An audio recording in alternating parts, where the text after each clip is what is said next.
Class 11th physics का हम आज फिर से एक पार्ट लेके आए हैं, मोशन इन वन डायमेंशन या motion in a straight line. ये हमारा एनसीईआरटी का लेसन नंबर 3 है, जिसका फर्स्ट पार्ट जिसमें डिस्टेंस एंड डिस्प्लेसमेंट हम लोग देख चुके हैं। ठीक है, आज हम आगे के पार्ट देखेंगे जिसमें हम ग्राफ, वेलोसिटी, ये सब चीज़ें कवर करने वाले हैं। तो क्लास स्टार्ट करते हैं। तो सबसे पहले हम ये देखते हैं मोशन इन वन डायमेंशन क्या होता है। पहले भी देख चुके हैं, इससे पहले वीडियो में भी देख चुके हैं, फिर से एक बार देखते हैं मोशन इन वन डायमेंशन। तो क्या होता है मोशन, हम लोगों ने कवर कर लिया है कि मोशन क्या होता है। When any object changes its position with respect to any reference point. हमने लास्ट वीडियो में क्या देखा था कि अगर कोई ऑब्जेक्ट किसी फिक्स्ड पॉइंट, जिसको हम कहते हैं रेफरेंस पॉइंट, किसी फिक्स या रेफरेंस पॉइंट से अपनी पोजीशन चेंज कर रहा है। फॉर एग्जांपल कि ऑब्जेक्ट पॉइंट ए है पर है अभी, और यहाँ पर ये अभी इससे 10 मीटर की डिस्टेंस पर है। ये हमारा क्या मान लिया, इसको हमने रेफरेंस पॉइंट ही। रेफरेंस पॉइंट क्या होता है स्टूडेंट, पहले भी बता चुका हूँ। रेफरेंस पॉइंट मतलब कोई फिक्स जगह, ऐसी कोई चीज़, कुछ भी हो सकता है, वो आपका घर हो सकता है, स्कूल हो सकता है, कोई टावर हो सकता है, कोई बिल्डिंग, मतलब एक ऐसी चीज़ जो रेस्ट में है, चल नहीं रही है, वो होता है रेफरेंस पॉइंट। तो इस रेफरेंस पॉइंट से सपोज एक ऑब्जेक्ट है वो ए पर रखा हुआ है जो कि 10 मीटर डिस्टेंस पर है ना। अब मान लो आफ्टर 5 सेकेंड, 5 सेकेंड के बाद अगर ये यहाँ पर ही रखा हुआ है तो हम क्या कहेंगे कि इन 5 सेकेंड तक ये रेस्ट में था। मान लो उसके बाद ये मूव करा और यहाँ पहुँच गया, तो अब इसकी पोजीशन चेंज हो गई है। ये ए से बी पर पहुंच चुका है और बी के बाद सपोज किसी और पॉइंट सी पर भी पहुंच गया, तो हम क्या कहेंगे कि ये चल रहा है। जब कोई बॉडी मूव कर रही है, इस रेफरेंस पॉइंट से इसकी पोजीशन फिक्स नहीं है। ये कुछ समय पर यहाँ था, आफ्टर सम टाइम यहाँ पहुँच गया है, आफ्टर सम टाइम यहाँ आ गया, मतलब ये इस रेफरेंस पॉइंट से डिफरेंट डिस्टेंस पर है। इसकी डिस्टेंस जो है ये इस रेफरेंस पॉइंट से दूर होता जा रहा है, या हो सकता है पास भी आता हो, लेकिन ये फिक्स नहीं है, बदल रहा है। यानी अगर इसकी पोजीशन इस रेफरेंस पॉइंट से बदल रही है तो वो हमारा मोशन होता है। अब मोशन इन वन डायमेंशन मतलब जब कोई ऑब्जेक्ट सीधे रास्ते पर चलता है। जैसे कि अगर हम बात करें सीधे रास्ते पर क्या चलते हैं, जैसे कि ट्रेन चल रही है। ट्रेन कहाँ चलती है, एक सिंपल वे में चलती है, सीधे रास्ते पर चलती है। अगर हम किसी हाईवे रोड पर चल रहे हैं तो वो हमारी कैसी मोशन होगी, वन डायमेंशन मोशन होती है। क्लास कैसी होती है, वन डायमेंशन मोशन, जिसमें सिर्फ एक ही चीज़ होती है, सिर्फ लेंथ होती है, उसको हम वन डायमेंशन मोशन कहते हैं। ठीक है, वन डायमेंशन के साथ आप टू डायमेंशन समझेंगे तो आपको वन डायमेंशन आज अच्छे से समझ जाएगा। देखो, टू डायमेंशन का मतलब जिसमें लेंथ और ब्रिड्थ दोनों बदलती जाएं। जिसमें क्या बदल जाएं, लेंथ और ब्रिड्थ दोनों बदलते जाएं। जैसे कि देखिए, ये आप चल रहे हैं तो ये स्ट्रेट लाइन मोशन हो गई, वन डायमेंशन। ठीक है, लेकिन अगर कोई ऐसे सर्कल में चल रहा है स्टूडेंट, तो वो टू डायमेंशन मोशन हो गई है, क्योंकि इसमें क्या हो रहा है, ऑब्जेक्ट आगे भी जा रहा है और इस तरफ भी आ रहा है, मतलब लेंथ और ब्रिड्थ दोनों चीज़ें बदल रही हैं। तो वो हो जाता है टू डायमेंशन, जिसमें लेंथ और ब्रिड्थ दोनों बदलती हैं। और एक होता है थर्ड डायमेंशन मोशन, जिसके अंदर कोई व्यक्ति या कोई भी ऑब्जेक्ट हवा में चलता है, स्पेस में चलता है, जैसे रॉकेट चल रहा है या कोई प्लेन चलता है, तो वो 3 डायमेंशन मोशन में आ जाता है स्टूडेंट। ठीक है, तो वन डायमेंशन मोशन का मतलब क्या है कि कोई ऑब्जेक्ट स्ट्रेट लाइन में चल रहा है, सीधे रास्ते पर चल रहा है, जैसे कि ट्रेन चलती है, जैसे कि बसेस चलती हैं, है ना, ये सिंपल वे में चलते हैं। लेकिन अगर आपने कोई मेरी गो राउंड देखा होगा जो ऐसे गोल गोल चलता है, तो वो एक टू डायमेंशन मोशन का एग्जाम्पल है। ठीक है, तो हमने वन डायमेंशन मोशन देख लिया। डिस्टेंस, डिस्प्लेसमेंट हम लोग पहले ही पढ़ चुके हैं। आज हम बात करेंगे पोजीशन एंड टाइम ग्राफ। ठीक है, हम बात करते हैं पोजीशन एंड टाइम ग्राफ। देखिए, ग्राफ समझना बहुत इंपॉर्टेंट होता है स्टूडेंट। हमारे व्यू से आगे चल के आपको बहुत सारे ग्राफ देखने को मिलेंगे। तो आप सबसे पहले देखते हैं पोजीशन या टाइम ग्राफ। क्या होता है position time graph, position time graph. Graph तो आप लोग सभी जानते हैं, क्लास 10th में आप लोग कोऑर्डिनेट ज्योमेट्री पढ़ते हैं, वहाँ पर हम एक्स और वाई एक्सिस बनाते हैं, उसी टाइप से यहाँ पर ग्राफ होता है स्टूडेंट। यहाँ पर 2 एक्सिस होते हैं, एक होता है हॉरिजॉन्टल एक्सिस जनरली जिसको हम एक्स एक्सिस कहते थे, यहाँ पर हम लोग टाइम को लेते हैं। कैसे लेते हैं? टाइम टाइम यहाँ 0 होता है, 0 0, यहाँ टाइम जैसे कि 1 सेकेंड, 2 सेकेंड, 3 सेकेंड, 4 सेकेंड, 5 6, कैसा भी हो सकता है, 10 20 30 40 50 60 ऐसे भी हो सकता है, या 5 सेकेंड, 10 सेकेंड, 15 सेकेंड, 20, जैसा आपको स्केल चाहिए। क्योंकि ग्राफ आपको पता ही है, हम लोग पढ़ते आए हैं कि यहाँ तो ये हमारी मर्जी से चलता है, हम लोग जैसे जैसे जैसा क्वेश्चन दिया रहेगा उस टाइप का हम लोग ग्राफ बनाएंगे। और यहाँ पर पोजीशन होती है स्टूडेंट, क्या होती है? पोजीशन, जैसे कि 10 मीटर, जैसे कि 20 मीटर, जैसे कि 30 मीटर, जैसे कि 40 मीटर। ठीक है, ये पोजीशन क्या। तो अब देखते हैं क्लास, इसी क्वेश्चन के लिए ले लेते हैं। चलिए, ये आपके पास में क्वेश्चन गिवन है, हमने देखा था कि ऑब्जेक्ट है 10 मीटर, फिर ये 10 और 10, यहाँ पर हो गया 20 मीटर डिस्टेंस, ये हो गई 30। इसको ग्राफ में कैसे बनाओगे आप? हमको ये कहा गया कि कोई ऑब्जेक्ट है, वो होता है यहाँ से चलना स्टार्ट करता है 0 0 से। जब ये स्टार्ट करता है तो टाइम भी क्या हुआ? 0 हो गया। जब कोई ऑब्जेक्ट कोई जर्नी स्टार्ट करता है तो वो टाइम कहाँ से स्टार्ट होता है? उसका टाइम 0 से। वो 2 सेकेंड में पहुँच गए यहाँ पर। कहाँ पर पहुँच गए? 2 सेकेंड में। 2 सेकेंड में पहुँच गए वो ए पोजीशन पर, और ए पोजीशन का डिस्टेंस कितना है? 10 मीटर। तो हम यहाँ पर उस ग्राफ को बनाते हैं। 2 सेकेंड पर उनकी पोजीशन क्या थी? 10 मीटर। टाइम 2 सेकेंड और पोजीशन 10 मीटर। तो अगर इन दोनों को मिला दे तो यहाँ पर ये क्या बन गया? एक पॉइंट मिल गया आपको। ठीक है, नेक्स्ट, फिर हमने देखा कि 2 से अगले 2 सेकेंड में कहाँ पहुँच गए? ये 4 सेकेंड में कहाँ पहुँच गए? 2 से 4 सेकेंड में 20 पे आ गए। फिर हम एक पॉइंट बनाएंगे कि जब हमारा टाइम ये 4 हुआ तो डिस्टेंस कितना हो गया? 20। तो हमने फिर यहाँ बनाया एक 20। ये 20 की लाइन डिस्प्लेसमेंट के लिए, और ये टाइम की लाइन 4 सेकेंड के लिए। इसी टाइप से एक और हो सकता है 30। सपोज हमने माना कि 2 सेकेंड पे यहाँ था, 4 सेकेंड पे यहाँ पे, और 6 सेकेंड में वो यहाँ पहुँच गए 30 मीटर पे। तो फिर से एक पॉइंट बन जाएगा 6 टाइम और डिस्टेंस 30। इन दोनों को अगर आप मिलाते हैं तो कुछ यहाँ पर एक पॉइंट बनेगा। सो क्लास, इस टाइप से अब हम आगे क्वेश्चंस लेंगे और बहुत सारे ग्राफ डायग्राम्स बनाएंगे और समझेंगे। और इन पॉइंट्स को मिला दो तो इस टाइप से ग्राफ्स क्रिएट हो जाते हैं स्टूडेंट। तो जनरली पोजीशन टाइम ग्राफ क्या होता है? इसमें एक एक्सिस पर आप टाइम लेते हैं, एक एक्सिस पर आप पोजीशन लेते हैं, ऑब्जेक्ट कहाँ कहाँ ट्रैवल करता है। ठीक है, हम एक एग्जांपल के थ्रू इसको आगे की ओर चलेंगे। Let's take another example. Sometimes question is in the form of a table. हमें कई बार टेबल के फॉर्म में क्वेश्चन आ जाता है स्टूडेंट। किस प्रकार से? इस टाइप से कोई टेबल बनी होती है। There is 2 possibilities. First possibility होती है डिस्टेंस और पोजीशन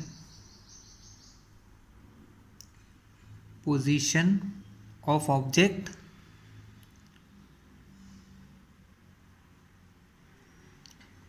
की पोजीशन जिसमें भी दी हो, जैसे लिखा है मीटर तो एम लिखा होगा इन मीटर, और यहाँ होता है टाइम।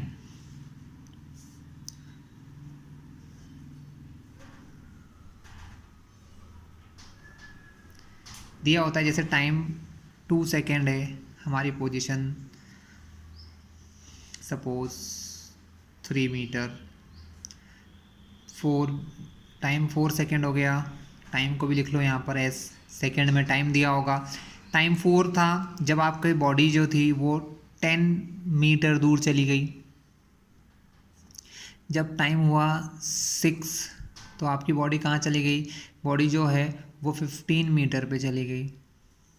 टाइम जो 8 था वहाँ पर बॉडी 15 पर ही रही, आगे नहीं बढ़ी।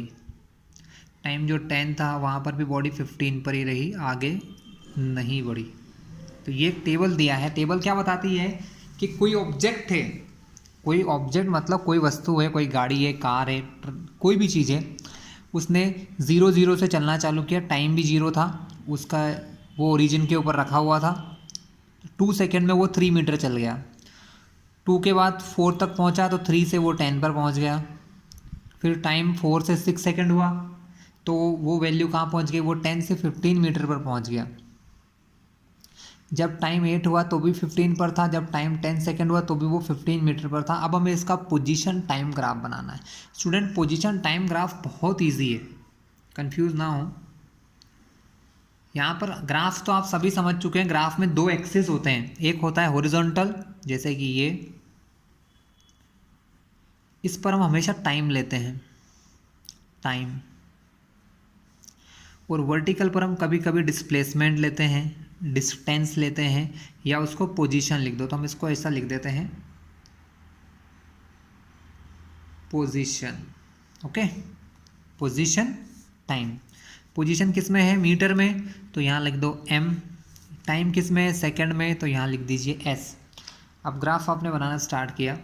देखो ग्राफ बनाने का अपना तरीका होता है, जैसी वैल्यूज़ दी हैं हम उसके हिसाब से काम करेंगे। 2, 4, 6, 8 सब 2 के टेबल में आ रहे हैं तो हम इसको मानेंगे 2, 4, 6, 8, 10, 12 ऐसे। यहाँ पर भी हम देख सकते हैं 3 से लेके 15 तक की वैल्यूज़ हैं, तो हम यहाँ से एज्यूम कर लेते हैं 2, 4, 6, 8, 10, 12, 14, 16। अब जब टाइम 2 है, 2 टाइम पर पोजीशन कितनी है, 3 मीटर। 3 मीटर कहाँ होगा, 2 और 4 के बीच में होगा, मतलब यहाँ पर कहीं होगा। तो हमारा पहला पॉइंट क्या मिल गया, ये टाइम था 2, टाइम है 2, पोजीशन है 3 मीटर, तो ये पोजीशन हो गई 2 और 4 के बीच में 3 मीटर। ठीक है, ग्राफ हमेशा पॉइंट के थ्रू ही बनता है, ध्यान रखना। जब 4 था तो कहाँ पर पहुँच चुका है, 10 पर, तो ये हो गया 10, ये हो गया 4, ये मिल गया। टाइम 6 हुआ, ये 15 पे पहुँच गया, तो ये 6 और ये इन दोनों के बीच में यहाँ पर कहीं 15 होगा, तो ये हो गया हमारा 15। ठीक है, इन तीनों पॉइंट को मिला दो तो थोड़े थोड़े से स्लोप अलग अलग आ रही है। यहाँ पर ऐसा है, सेम वे में है, तो ये हो गया आपका पोजीशन टाइम ग्राफ। इसके बाद 6 से लेके 8 के बीच में पोजीशन वही रही, तो जब टाइम 8 हो जाएगा तो पोजीशन वही है। जब टाइम 10 हुआ तो भी पोजीशन वही है, 15।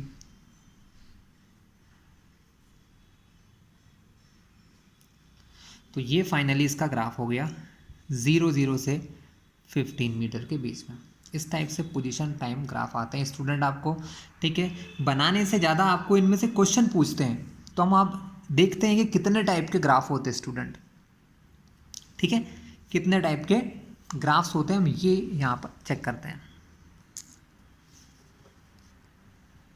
क्लास सबसे पहली कंडीशन होती है रेस्ट, कि अगर आपको बताना है ऑब्जेक्ट रेस्ट में है या नहीं। जैसे यहाँ देखिए, यहाँ जब टाइम 6 पर पहुँच गए तो डिस्टेंस कितनी थी, 15।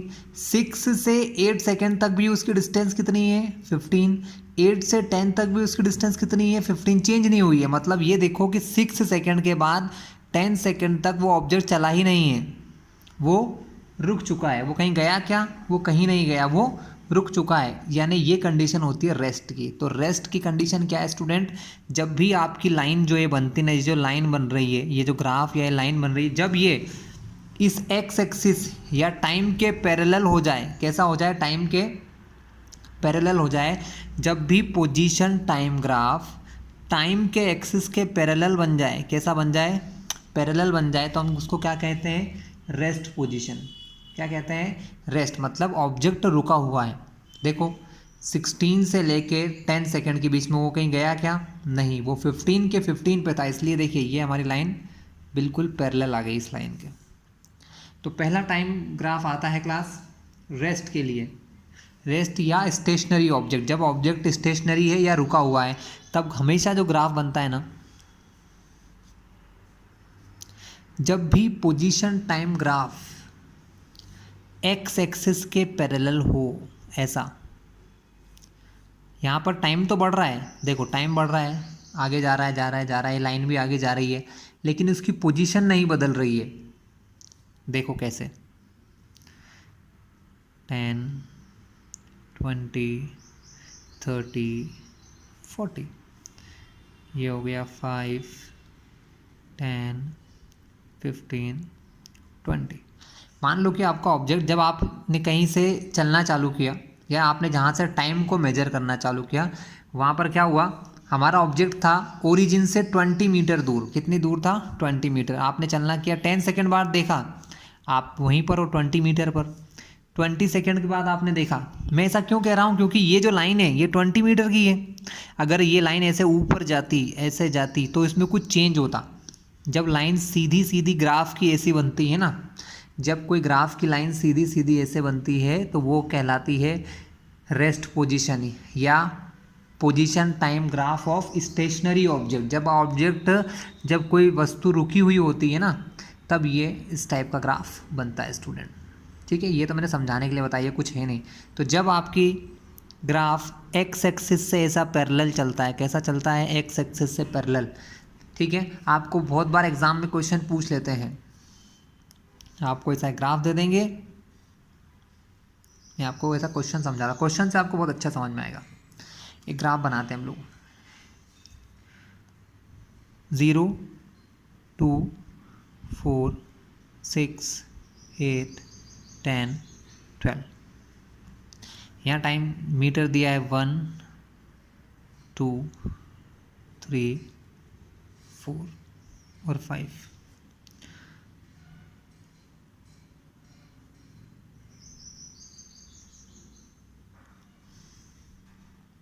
ठीक है, ये ग्राफ आपको दे दिया पोजीशन टाइम ग्राफ। इस एक्सिस पर क्या होगा?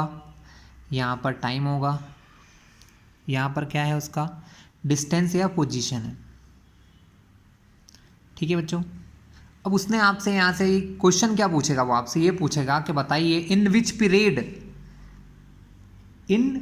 पीरियड या इन विच टाइम पीरियड, कौन से टाइम पीरियड में ऑब्जेक्ट रेस्ट में है? कहाँ है? ऑब्जेक्ट रेस्ट में है। तो आप ये देखिए कि किस समय के बाद लाइन हमारी सीधी हो गई। देखो यहाँ से हमारी लाइन बिल्कुल सीधी है क्या? नहीं है, ये ऊपर जा रही है। अभी भी लाइन कहाँ जा रही है? ऊपर की ओर जा रही है। यहाँ जाके जब टाइम हमारा कितना था, जब हमारा टाइम हुआ 4 सेकेंड, 0 से 4 सेकेंड में क्या हुआ, इसकी डिस्टेंस पोजीशन बढ़ती गई। यहाँ जाने के बाद ऑब्जेक्ट रुक गया। क्यों रुक गया? क्योंकि इसके बाद ये लाइन ऊपर नहीं गई, बिल्कुल सीधी हो गई। तो ये क्या शो करता है? ये जो इतना पार्ट है ग्राफ का, ये बताता है कि 4 सेकेंड से 12 सेकेंड के बीच में ऑब्जेक्ट कहीं नहीं गया, उसकी पोजीशन तो वही है 3 मीटर। 3 से ऊपर गया क्या? जब ये लाइन अगर यहाँ से ऊपर जाती तो मैं कहता पोजीशन 4 हो गई, 5 हो गई, ऊपर बढ़ती जा रही, लेकिन ये तो सीधी हो गई, स्ट्रेट। तो बिटवीन 4 to 12 सेकेंड, 4 से 12 सेकेंड के बीच में आपका ऑब्जेक्ट कैसा है? रेस्ट पोजीशन में है स्टूडेंट। कैसा है? Rest position. तो क्या समझे? इससे एक चीज समझ में आई है कि व्हेनेवर, जब भी a graph, a position time graph, कैसा graph? A position time graph parallel to x axis या इस टाइम एक्सिस के पैरेलल अगर ये वाला ग्राफ बनता है, कभी भी ऐसा होता है कि कोई ग्राफ आपने बनाया या पहले से एग्जाम में दिया हुआ है और वो टाइम एक्सिस के पैरेलल है। कैसा है स्टूडेंट? अगर वो टाइम एक्सिस के पैरेलल है, जैसे ये लाइन, ये टाइम की लाइन और ये आपकी ग्राफ की लाइन, अगर ये दोनों एक दूसरे से पैरेलल है तो ये कंडीशन किस चीज़ की है? It is the condition of rest. कहीं किसी बुक में स्टेशनरी भी लिखा होगा, स्टेशनरी स्टेट या रेस्ट स्टेट, दोनों एक ही चीज़ होती हैं। ठीक है स्टूडेंट, सेकेंड टाइप का ग्राफ देखते हैं हम लोग। अब उस ग्राफ से पहले मैं आपको छोटी सी चीज़ समझा दूँ जिसको कहते हैं यूनिफॉर्म मोशन। क्या कहते हैं स्टूडेंट? Uniform motion. क्या होता है यूनिफॉर्म मोशन? देखते हैं। देखिए, यूनिफॉर्म का मतलब होता है एक जैसा। ठीक है, क्या मतलब होता है स्टूडेंट? एक जैसे। इसके लिए भी आप ये समझिए कि आपने आपके घर से स्टार्ट किया ट्रैवल करना बाय अ कार। आप क्या करते हैं? फर्स्ट सेकंड में 2 मीटर, सेकंड में फिर 2 मीटर, थर्ड सेकंड में फिर 2 मीटर, नेक्स्ट सेकंड में फिर से 2 मीटर। मतलब आप क्या कर रहे हो? आप हर सेकंड बराबर डिस्टेंस चल रहे हो। 2 metre, 2 metre, 2 metre, 2 metre, 2 metre, यानी आप एक फिक्स चाल से या एक फिक्स स्पीड से चले जा रहे हैं, है ना। तो इसका मतलब ये है कि जब कोई ऑब्जेक्ट, है ना, यूनिफॉर्म मोशन का एक सिस्टम है कि when a object travels equal distance या equal path in equal interval of time, equal interval of time. मतलब ये है कि टाइम भी इक्वल होना चाहिए। अगर मैं कहूँ कि ये डिस्टेंस 1 सेकेंड में 2 मीटर चला, अब ये बोलूँ अगले 2 सेकेंड में 2 मीटर चला, तो ये गलत हो जाएगा ना, क्योंकि पहले 2 सेकेंड में क्या चला? पहले 1 सेकेंड में 2 मीटर, अब 2 सेकेंड के अंदर 2 मीटर, तो ये गलत हो गया। टाइम भी सेम होना चाहिए। जब टाइम इक्वल हो, जब इक्वल टाइम में कोई ऑब्जेक्ट इक्वल डिस्टेंस चलता है, कैसा चलता है क्लास? इक्वल डिस्टेंस चलता है, तो वो होती है यूनिफॉर्म मोशन। कैसी मोशन होती है? यूनिफॉर्म। यूनिफॉर्म मतलब जितना आप हर सेकेंड जितना आप फर्स्ट सेकेंड में चले उतना ही सेकेंड में चलोगे, उतना ही थर्ड में, उतना ही 4 में, उतना ही 5 में, हर सेकेंड आप उतना चल रहे हैं, सेम डिस्टेंस है। लेकिन ऐसा एक्चुअल में होता नहीं है, क्योंकि अब जब आप घर से निकलते हैं, चलते हैं, तो क्या होता है? आपने ब्रेक भी लगाएंगे, कहीं ब्रेकर आता है, तो आपकी जो गाड़ी है वो सेम डिस्टेंस हर सेकेंड नहीं कवर कर सकती। हर सेकेंड आप सेम डिस्टेंस नहीं करते हैं, तो उसको कहते हैं नॉन यूनिफॉर्म। ठीक है, जब आप हर सेकेंड इक्वल डिस्टेंस नहीं चलते हो, जैसे आपने फर्स्ट सेकेंड में चला 2, सेकेंड में आपने 4 चल दिया, तो पहले सेकेंड में 2 चला, दूसरे में 4, तीसरे में चला ही नहीं, रुक गई गाड़ी। चौथे सेकेंड में फिर 10 चल गए, फिर 5, जैसे कि यहाँ एग्जांपल देखिए ये वाला। पहले 2 सेकेंड में 3, फिर 2 से 4 के बीच में कितना चला है? 3 से लेकर 10 यानी 7, इन दोनों के बीच में कितना डिस्टेंस है? 7 मीटर चल गया। फिर 4 से 6 के बीच में क्या हुआ? अगले 2 सेकेंड में वो 5 मीटर चल गया। मतलब वो सेम डिस्टेंस नहीं चल रहा है, हर 2 सेकेंड में डिस्टेंस अलग हो रही है। 3 से 10 में अलग है, 2 से 4 के अंदर उसने 7 मीटर चला, 4 से 6 के बीच में 5 मीटर, और 6 से 8 के बीच में तो चला ही नहीं, 15 का 15 पे है, 8 से 10 में भी चला ही नहीं, 15 का 15 में। मतलब एवरी इंटरवल ऑफ टाइम, जब भी जो हम टाइम का इंटरवल लेते हैं, 1 सेकेंड मानते हैं या 2 सेकेंड मानते हैं या 1 मिनट मानते हैं, उसमें ऑब्जेक्ट ने डिस्टेंस अलग अलग ट्रेवल करता है। जब वो सेम डिस्टेंस ट्रेवल करता है that is the uniform motion, और जब वो अनइक्वल डिस्टेंस ट्रेवल करता है that is non uniform motion. Clear है? चलिए अब इसके लिए ग्राफ देखते हैं कि कैसे ग्राफ बनते हैं। आपको देख के समझ में आ जाएगा कौन सी यूनिफॉर्म मोशन है, कौन सी नॉन यूनिफॉर्म मोशन है। चलिए पेज चेंज कर लेते हैं हम लोग। ठीक है, तो क्लास यूनिफॉर्म मोशन जो होते हैं ना, उनका ग्राफ स्ट्रेट लाइन होता है ऑलवेज। क्या होता है? Straight line.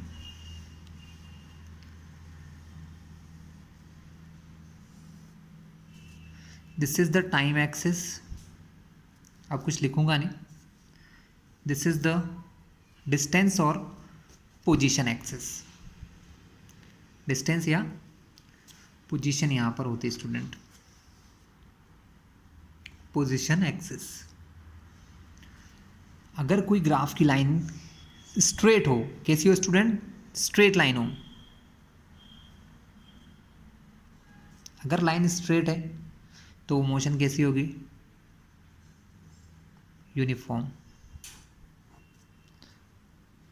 ये शो करता है यूनिफॉर्म मोशन को। आपके सामने ग्राफ आएगा, अगर स्ट्रेट लाइन है तो यूनिफॉर्म मोशन है। अगर स्ट्रेट लाइन नहीं है that is non uniform motion.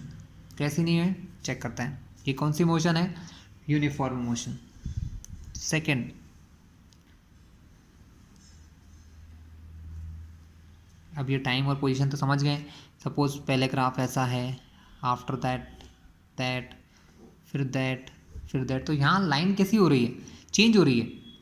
यहाँ से यहाँ तक स्ट्रेट, इतने पार्ट में स्ट्रेट है, मतलब यहाँ से यहाँ तक यूनिफॉर्म मोशन, फिर मोशन बदल गई है, ये फिर बदल चुकी है, फिर चेंज हो चुकी है। तो ये क्या है, नॉन यूनिफॉर्म मोशन। ये शो करता है कि ये हमारी कैसी मोशन है, नॉन यूनिफॉर्म मोशन। ठीक है, ये आप देख के समझ जाओगे।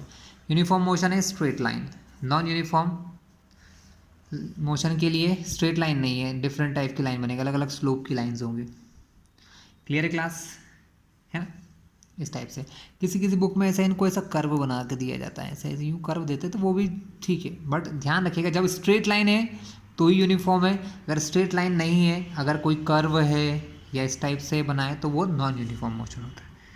चलिए ओके क्लास, अब कुछ ऐसी इंपॉर्टेंट बात बता रहा हूँ क्लास जो कि पता होना चाहिए कि ऐसे ग्राफ जो कभी नहीं बनते हैं।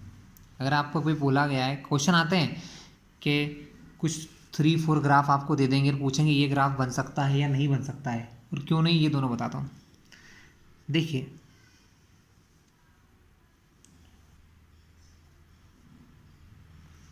क्लास, ऐसा कोई भी ग्राफ नहीं बन सकता जिसके अंदर टाइम रुका हुआ हो, क्योंकि टाइम कभी नहीं रुकता है ना। तो कभी भी ऐसा ग्राफ बन ही नहीं सकता है जिसमें टाइम फिक्स हो जाए। ये जो ग्राफ आता है ना इस टाइप से, अगर मान लो कोई ग्राफ आपको दिया पूछा जाएगा इट इज़ पॉसिबल, तो आप बिल्कुल लिख दोगे ऐसा नहीं हो सकता है, क्योंकि टाइम अभी ज़ीरो है। टाइम 1, टाइम 2, टाइम 3, अब इस ग्राफ के हिसाब से तो टाइम 3 पर रुक गया, लेकिन ऐसा होता है कि टाइम कभी नहीं रुकता स्टूडेंट। टाइम 4 भी होगा, टाइम 5 भी होगा, टाइम 6, यानी जब भी इस पोजीशन एक्सिस के पैरेलल अगर कोई ग्राफ आपको दे दिया तो ये पॉसिबल ही नहीं है कि ये बनेगा, क्योंकि टाइम हमेशा इंक्रीज़ होता रहता है, वो रुकता नहीं है। ठीक है, कभी भी ऐसा ग्राफ आपको मिले तो आप क्या कहोगे, it is not possible. Time, ये पोजीशन एक्सिस के पैरेलल जो ग्राफ है वो कभी नहीं बन सकता है, ये पॉसिबल नहीं है। इसके अलावा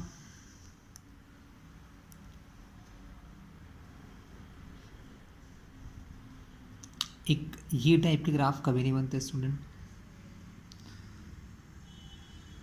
ऐसा क्यों, इसका रीज़न बताता हूँ मैं आपको कि ऐसा ग्राफ कभी नहीं बन सकता। क्योंकि मान लो कि ये एक पॉइंट है हमारा, यहाँ टाइम 0 है, यहाँ टाइम 1 ले लो, 2 ले लो, 3 ले लेते हैं, इतने में काम हो जाएगा, समझ जाओगे आप। 4, 5, 6, यहाँ पर 1, 2, 3, 4, 5। अब इस पॉइंट को देखो कि ये टाइम 3 पर पोजीशन क्या है। मैंने देखा टाइम नंबर 3 पर इसकी पोजीशन ये है, लेकिन थोड़ा और ऊपर गया, ग्राफ तो सर्कल है, यानी ये टाइम को 2, इसका मतलब है टाइम जब 3 सेकंड था तो ऑब्जेक्ट की 2 पोजीशन थी। टाइम 3 सेकंड पर ये यहाँ पर भी था और टाइम 3 सेकंड पर यहाँ पर भी था। ऐसा हो सकता है क्या कि एक टाइम पर कोई ऑब्जेक्ट इस 1.5 मीटर पर भी हो और 5 मीटर पर भी हो। ठीक है, इसका मीन ये है कि ऐसे ग्राफ जिनके अंदर एक ही टाइम पर 2 पोजीशन गिवन हो, 2 डिफरेंट पोजीशन गिवन हो, वो ग्राफ्स पॉसिबल नहीं है। ठीक है, ये ग्राफ पॉसिबल नहीं हो सकता है स्टूडेंट। ये वाला ग्राफ पॉसिबल क्यों नहीं है, क्योंकि किसी एक टाइम पर ऑब्जेक्ट की 2 पोजीशन नहीं हो सकती। अगर वो यहाँ है तो यहाँ नहीं होगा, और अगर वो यहाँ पर है तो यहाँ नहीं होगा। इसका मतलब ऐसे ग्राफ, अब हर एक चीज़ तो मैं बना नहीं पाऊँगा स्टूडेंट, तो आप समझ जाइए कि ऐसे ग्राफ जिनके अंदर टाइम के अकॉर्डिंग अगर 2 पोजीशन दिख रही हैं आपको, समझ गए आप, ये टाइम है, टाइम 3 पर ये यहाँ भी टच कर रहा है और टाइम 3 पर ये यहाँ भी टच कर रहा है। इसका मतलब इस टाइम 3 पर ये यहाँ पर भी है ऑब्जेक्ट और यहाँ पर भी है, जो पॉसिबल नहीं है। किसी एक टाइम में ऑब्जेक्ट एक ही जगह पर होगा, 2 जगह पर नहीं हो सकता, तो ये है आपका इम्पॉसिबल। अब इसमें बहुत बार ऐसा होता है सर्कल की जगह कुछ और डिज़ाइन बना देते हैं। ठीक है, मान लो आपको ऐसा ग्राफ दे दिया, ये तो ये भी पॉसिबल है क्या? नहीं है। यहाँ भी आप देख रहे हो कि मान लो ये कोई टाइम टी है, इस पर दो पोजीशन मिलेंगी आपको, एक पोजीशन यहाँ पर और एक पोजीशन यहाँ पर। तो क्या ये दोनों पोजीशन हो सकती है? Not possible. तो ऐसे ग्राफ जिनके अंदर किसी एक टाइम के लिए दो डिफरेंट पोजीशन है, दैट आर नॉट पॉसिबल। इस पर क्वेश्चन आता है, जो कॉम्पिटिटिव एग्जाम्स होते हैं उनके अंदर तो ज़रूर इस प्रकार के क्वेश्चन आ सकते हैं स्टूडेंट। तो ध्यान रखिएगा, इस टाइप के ग्राफ कभी भी आएँ तो पॉसिबल नहीं होंगी। ठीक है, चलिए, तो ये पार्ट हमारा ग्राफिकल ख़त्म हो चुका है। ठीक है, इसके एप्लीकेशन जो हैं हम अभी आगे देखने वाले हैं। क्लास अभी क्वेश्चन देख लेते हैं, कंपैरिजन टाइप क्वेश्चन। ठीक है, पोजीशन टाइम ग्राफ से कंपेयर करना। चलिए न्यू पेज पे देखते हैं।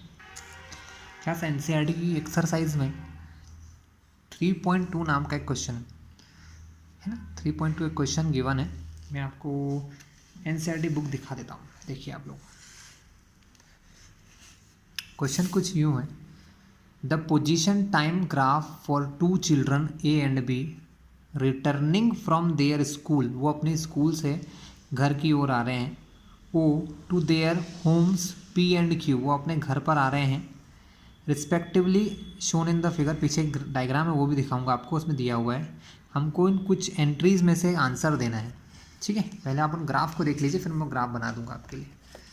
इस टाइप के हमारे एनसीईआरटी बुक में क्वेश्चन गिवन है। ये देखिए, हमको ये बताया गया कि ये ओ स्कूल है उनका, और यहाँ से उन्होंने चलना चालू किया दोनों ने। ठीक है, और ये पी और क्यू उनके हाउसेस हैं। ए का हाउस पी पर है, और क्यू का जो बी है, बी ऑब्जेक्ट है, दूसरा जो लड़का है बी है, उसका घर यहाँ से क्यू डिस्टेंस पर है। कितने डिस्टेंस पर है? क्यू डिस्टेंस पर है। ठीक है, फिर उन्होंने कुछ क्वेश्चंस किए, वो मैं आपको बता देता हूँ। पहले हम इस डायग्राम को बना लेते हैं, फिर इस क्वेश्चन को सॉल्व करते हैं। चलिए, क्वेश्चन कुछ यूँ है,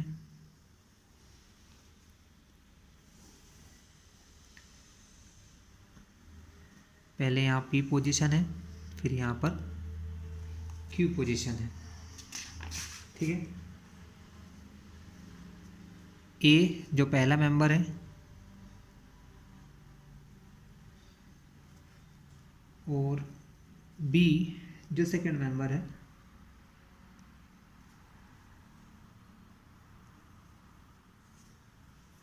ठीक है, ये ग्राफ है, ए कैसे कैसे चल रहा है ना, ये ए के लिए है, ये लाइन किसके लिए है? फर्स्ट पर्सन ए के लिए जो चल रहा है और अपने घर पहुंच रहा है। ओरिजिन ओ पर, यहाँ पर उनका स्कूल है, ये पी का घर है, मतलब ये डिस्टेंस बताइए कितने पी दूरी पर है, और ये इससे थोड़ा आगे क्यू दूरी पर बी का घर है। टाइम बढ़ रहा है इधर, यहाँ पर क्या दिया है?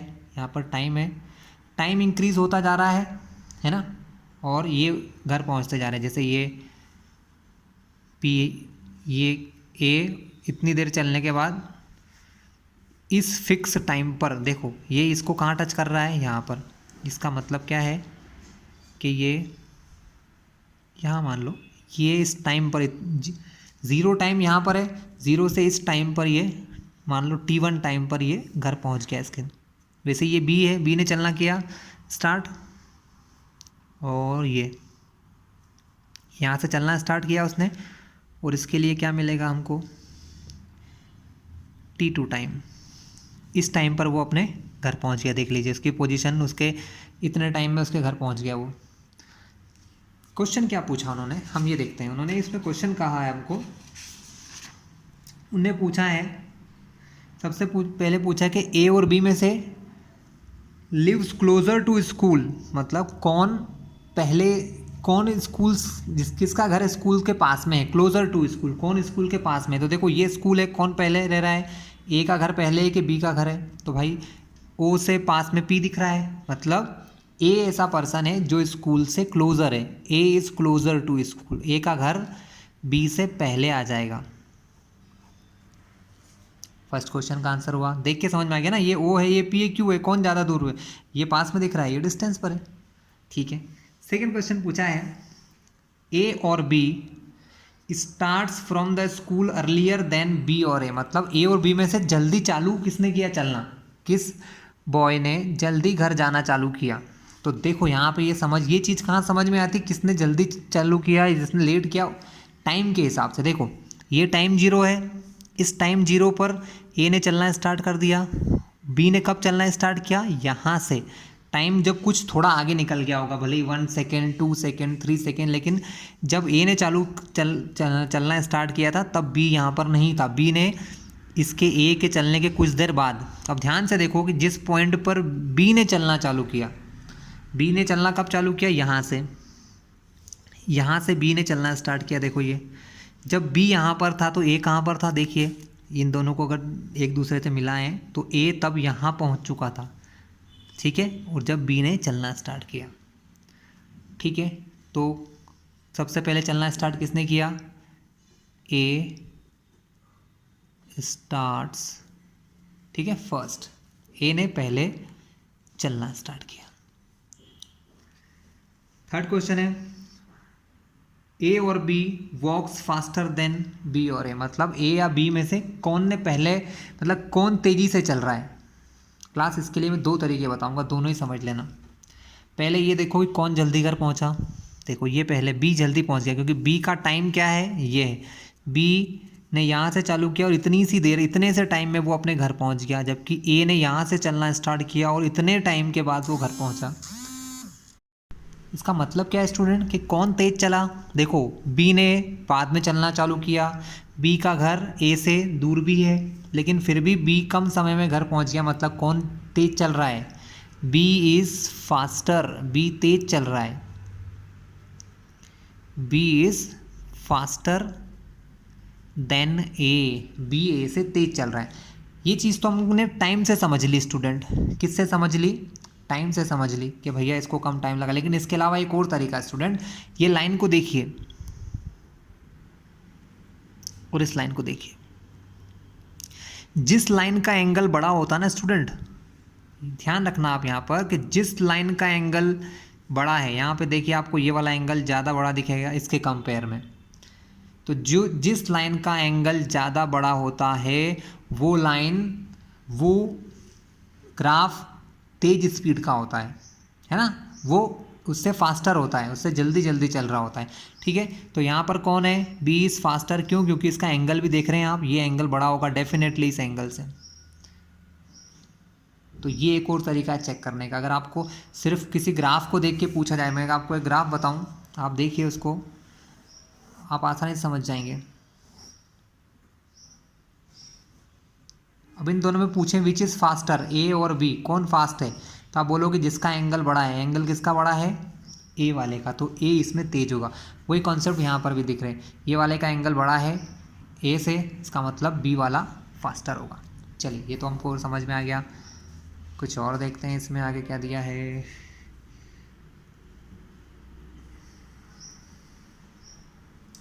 ए और बी कौन से टाइम पे घर पहुंचे, उन्होंने पूछा है A and B reach home at same और डिफरेंट टाइम, वो सेम टाइम पे घर पहुंच रहे हैं, अलग टाइम पे, बिल्कुल डिफरेंट टाइम पे, ये इस समय पे पहुंच गया बी टी, और ए जो है कुछ देर बाद पहुंचा है, तो बी रीच्ड फर्स्ट,